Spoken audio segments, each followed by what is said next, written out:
नमस्कार, मेरा नाम आरती है और आ गई हूँ मैं फिर से एक Q&A सेशन लेके। आज हम कुछ नहीं पढ़ेंगे, हमने बहुत पढ़ लिया। आईकाओ के बारे में पढ़ा, उसके ऑर्गेनाइजेशंस के बारे में पढ़ा, DGCA के बारे में पढ़ा, मिनिस्ट्री ऑफ सिविल एविएशन के बारे में पढ़ा, फिर हमने एयरपोर्ट अथॉरिटी के बारे में पढ़ा, उसके जॉइंट वेंचर्स के बारे में पढ़ा।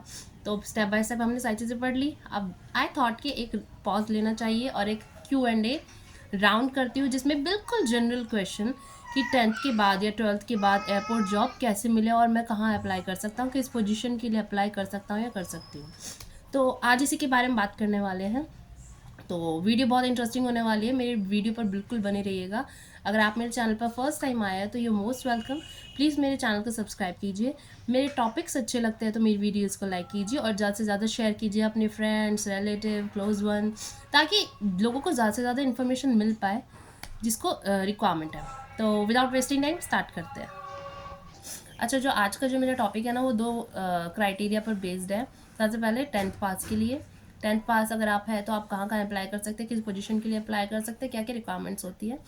फिर है 12th पास के लिए कि आप कौन सी पोजीशंस पर अप्लाई कर सकते हैं और क्या क्या रिक्वायरमेंट्स होती है। तो आज हम बात करेंगे सिर्फ इन दो क्राइटेरियाज़ के बेस पर। सो सबसे पहले स्टार्ट करते हैं 10th के लिए। जी हाँ, अगर आप 10th पास हैं तो भी आप एयरपोर्ट ज्वाइन कर सकते हैं। तो आज मैं बताऊंगी आप कहाँ कहाँ अप्लाई कर सकते हैं, क्या क्या रिक्वायरमेंट्स होती है, कितने राउंड्स होते हैं, सब चीज़ों के बारे में डिस्कस करेंगे। तो बिल्कुल वीडियो पर बने रहिएगा, बहुत इंटरेस्टिंग और इम्पॉर्टेंट टॉपिक है। ठीक है, काफ़ी सारी चीज़ें क्लियर होंगी।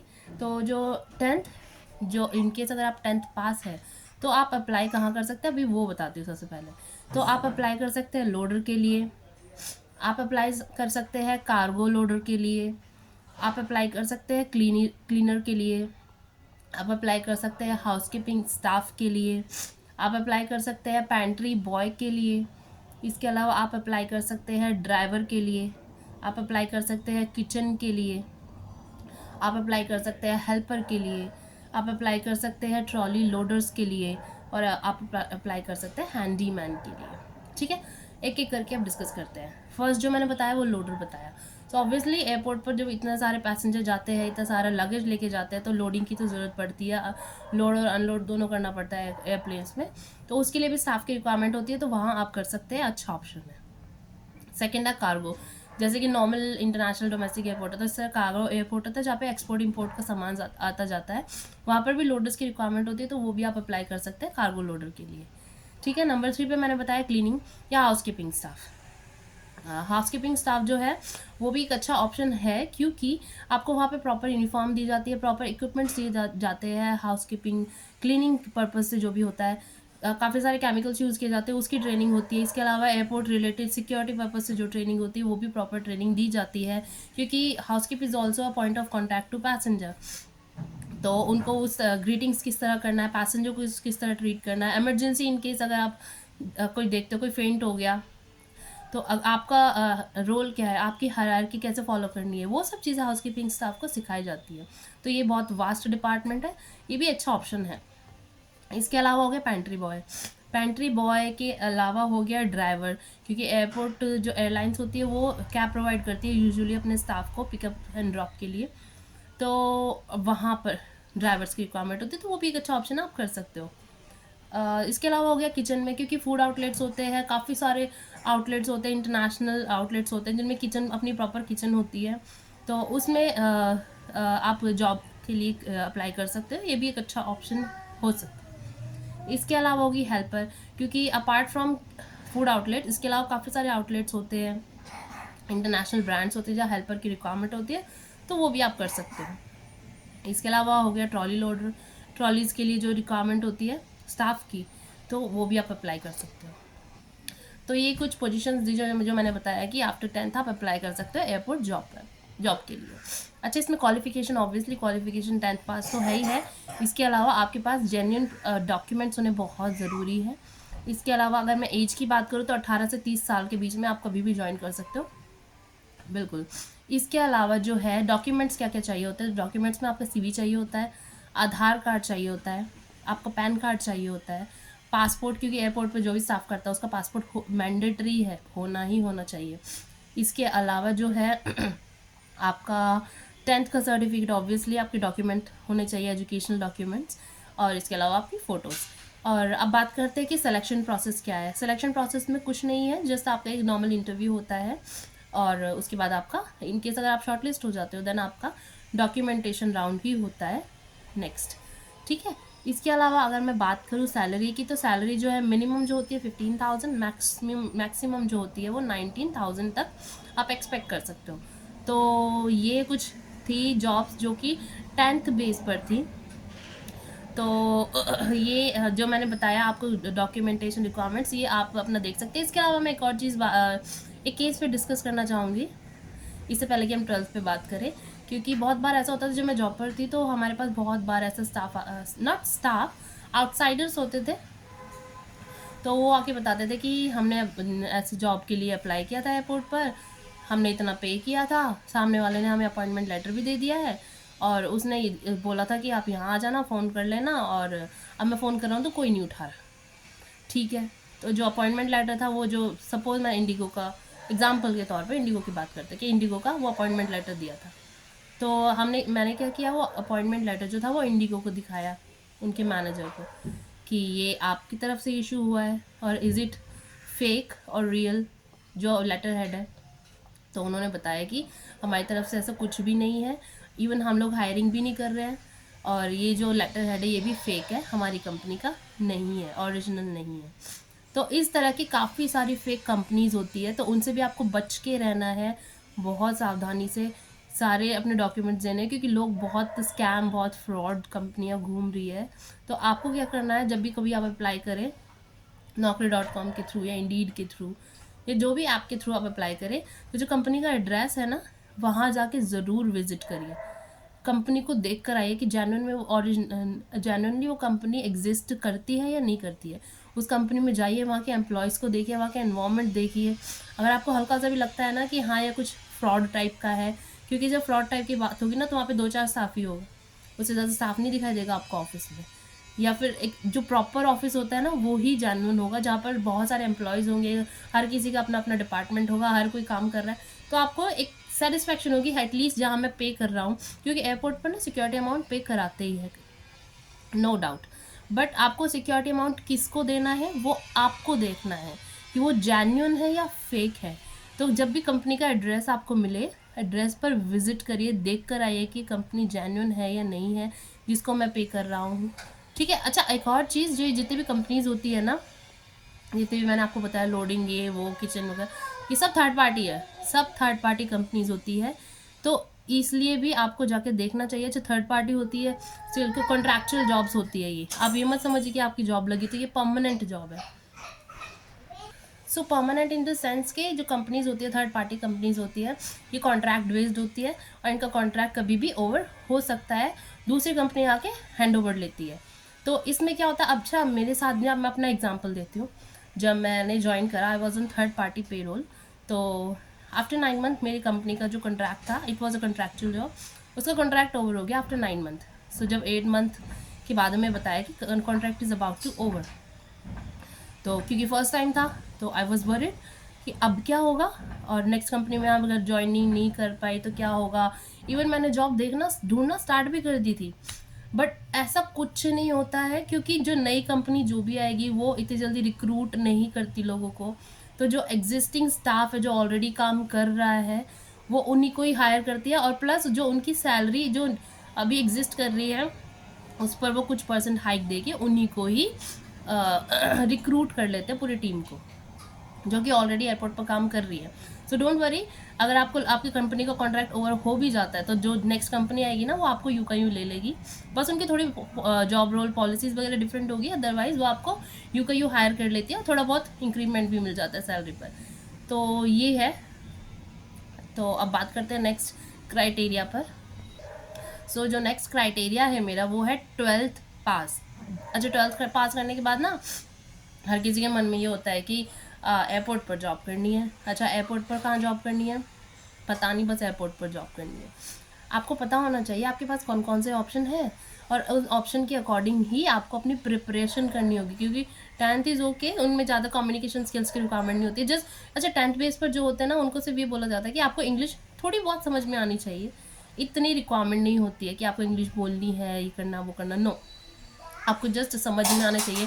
और थैंक यू, सॉरी, ये वो छोटे मोटे जो वर्ड्स होते हैं तो हर कोई बोलता है, हर कोई जानता है इनके बारे में। तो इतना चलता है 10th के लिए। 12th के लिए थोड़ा सा लेवल हाई हो जाता है। अब क्या क्या ऑप्शन है वो देखते हैं। तो आफ्टर 12th अगर आप एयरपोर्ट जॉब के लिए देख रहे हो तो आपके पास सबसे पहला जो ऑप्शन आता है ऑब्वियसली जो मैक्सिमम लोगों का होता है वो होता है क्रू, केबिन क्रू और एयर होस्टेस जिसको बोलते हैं। तो केबिन क्रू, इसके अलावा हो गया कैश काउंटर, फिर हो गया ground staff. So ground staff के बाद हो गया junior assistants, apprentice and air ticketing. ये कुछ ऑप्शंस है जो आप आफ्टर 12 अप्रोच कर सकते हो। अच्छा, अब हम एक एक करके बात करते हैं। सपोज जैसे कि फर्स्ट मैंने बताया केबिन क्रू, आफ्टर 12 तक आप केबिन क्रू के लिए अप्लाई कर सकते हो। उसकी रिक्वायरमेंट क्या होती है, अगर मैं एज की बात करूँ तो 18 से 21 साल स्टार्टिंग है। उसके बाद है up to 25 to 35, up to 35। अच्छा, इट डिपेंड्स कि कौन सी एयरलाइन कितना प्रेफर करती है। अदरवाइज 18 से स्टार्टिंग होती है, 20 टिल 25 जो देखा गया नॉर्मली एयरलाइंस में वो होती है। हाइट की अगर मैं बात करूँ तो बॉयज़ की जो मिनिमम हाइट है वो होनी चाहिए 5.5 सेंटीमीटर, ठीक है। और वही गर्ल्स के लिए जो अगर मैं बात करूँ हाइट की फॉर केबिन क्रू, तो वो जो मिनिमम हाइट जो प्रेफर होती है वो होती है 5.2 सेंटीमीटर। ये जो मैं बता रही हूँ ना, ये डोमेस्टिक एयरलाइन के लिए बता रही हूँ। इसके बाद अगर आपकी ज़्यादा है तो that is well and good, क्योंकि इंटरनेशनल में इससे ज़्यादा के लिए होता है। अच्छा, still it depends on airline, ठीक है। तो जो हाइट बता दी मैंने कि बॉयज़ की हाइट होनी चाहिए 5.5 सेंटीमीटर, गर्ल्स की हाइट होनी चाहिए 5.2 सेंटीमीटर। इसके अलावा क्या ज़रूरत है, इसके अलावा ज़रूरी है आपका आई विजन, आपकी आई साइट अच्छी होनी चाहिए। अच्छा, नहीं भी है ना अच्छी तो कोई बात नहीं, आप कॉन्टैक्ट लेंस यूज़ कर सकते हैं, that is the secondary option. Otherwise आपकी आई साइट जो है बहुत अच्छी होनी चाहिए। कोई विजिबल टैटू नहीं होना चाहिए। अगर आप यूनिफॉर्म पहन रहे, सपोज आपके यहाँ पर बना हुआ है, यहाँ बना हुआ है, या फिर हाथ पर बना हुआ है या इधर बना हुआ है, विजिबल है दैट मीन्स, तो वो बिल्कुल भी आपको अलाउ नहीं करेंगे। तो जो आपको इनकेस अगर टैटू है बिना तो वो विजिबल नहीं होना चाहिए, अदरवाइज टैटू अलाउड नहीं करते हैं। इसके अलावा हो गया अट्रैक्टिव पर्सनैलिटी, अपने आप को वेल ग्रूम्ड रखना है आपको। Communication skill, obviously communication skills आपकी एक्सेलेंट होनी चाहिए। इसके अलावा अगर सैलरी की मैं बात करूँ तो जो सैलरी होती है वो होती है स्टार्टिंग 30,000 से लेके up to 50,000, this is for domestic. तो ये हो गई बात केबिन क्रू की। अब हम नेक्स्ट बात करते हैं। सो आफ्टर 12 जो मैंने सेकंड ऑप्शन बताया था वो बताया था कि कैश काउंटर, आप कैश काउंटर पे बैठ सकते हो। अच्छा, कैश काउंटर पे बैठोगे, आपको कंप्यूटर पे काम करना है, दैट मीन्स कि आपको कंप्यूटर की नॉलेज होनी चाहिए। आपकी जो कम्युनिकेशन स्किल्स है वो भी बहुत अच्छी होनी चाहिए, गुड होनी चाहिए, good communication skill. Obviously airport पर ना पर्सनैलिटी बहुत मैटर करती है। इट इज़ नॉट ये कि आप गोरे हैं, ये है वो, ऐसा कुछ नहीं है। जस्ट आपको अपने आप को मेंटेन्ड ग्रूम्ड करके रखना है। जितना अच्छे से आप ग्रूम्ड करोगे आपकी पर्सनैलिटी उतनी अट्रैक्टिव बनती है। तो ये है एक क्राइटेरिया। उसके अलावा आपकी लैंग्वेज प्रोफिशिएंसी, आपको लैंग्वेजेस आनी चाहिए, proper Hindi, proper English language आनी चाहिए। और अगर मैं एज की बात करूँ तो इसमें एज क्राइटेरिया जो होता है वो 18 से 26 साल का होता है कैश काउंटर के लिए। तो जैसे कि मैंने बताया एज जो है वो 18 से 26 साल के प्रेफरेंस दी जाती है। इसके अलावा अगर सैलरी की मैं बात करूँ तो जो सैलरी क्राइटेरिया होता है वो 20 से 30,000 रुपये का होता है। This is for cash counter profile, ठीक है। नेक्स्ट हम बात करते हैं ग्राउंड स्टाफ। तो वैसे तो एयरपोर्ट का सारा स्टाफ ही ग्राउंड स्टाफ होता है जो टर्मिनल के अंदर काम कर रहा है। तो अगर इसकी मैं एज की बात करूँ, एज क्राइटेरिया जो इसका होता है वो 18 से 27 साल का होता है। इसके अलावा इसके अंदर फिजिकली और मेंटली फिट होना बहुत ज़रूरी है, क्योंकि आप देखो ना जो इंटरनेशनल एयरपोर्ट होता है वो इतना बड़ा होता है ना कि आपको भागना पड़ता है, कभी कभी पैसेंजर के साथ भागना पड़ता है ताकि उनको बोर्ड करा पाए जल्दी से।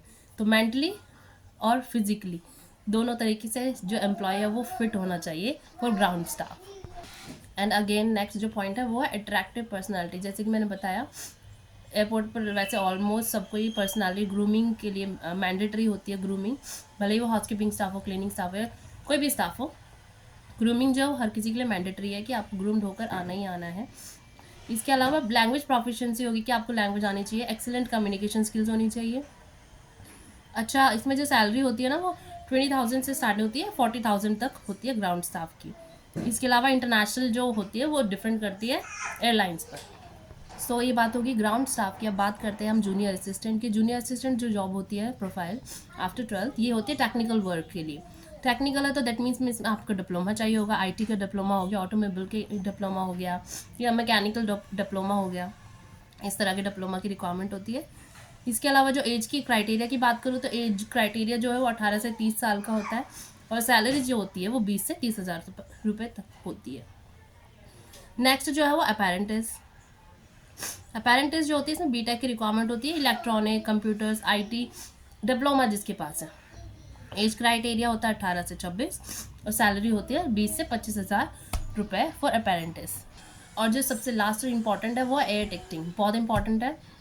इसमें क्या होता है, टिकटिंग के काफ़ी सारे सॉफ्टवेयर्स होते हैं, मेडियस होता है, गैलीलियो होता है। तो इस तरह की अगर आपको आता है, इसमें मैंडेटरी क्या होता है, अगर होटल मैनेजमेंट का कोर्स होना चाहिए या एयर टिकटिंग का आपके पास डिप्लोमा होना चाहिए, होटल मैनेजमेंट का भी डिप्लोमा होना चाहिए। और अगर आपको ये सॉफ्टवेयर्स आते हैं तो आप एयर टिकटिंग के लिए अप्लाई कर सकते हैं। इसमें जो एज क्राइटेरिया है वो 18 साल से अबव, ठीक है। Good personality, obviously good personality. इसके अलावा टिकटिंग कोर्स होना चाहिए आपके पास, गुड कम्युनिकेशन स्किल्स होनी चाहिए। और अगर सैलरी की मैं बात करूँ तो वो होती है 25 से 30,000 रुपये तक।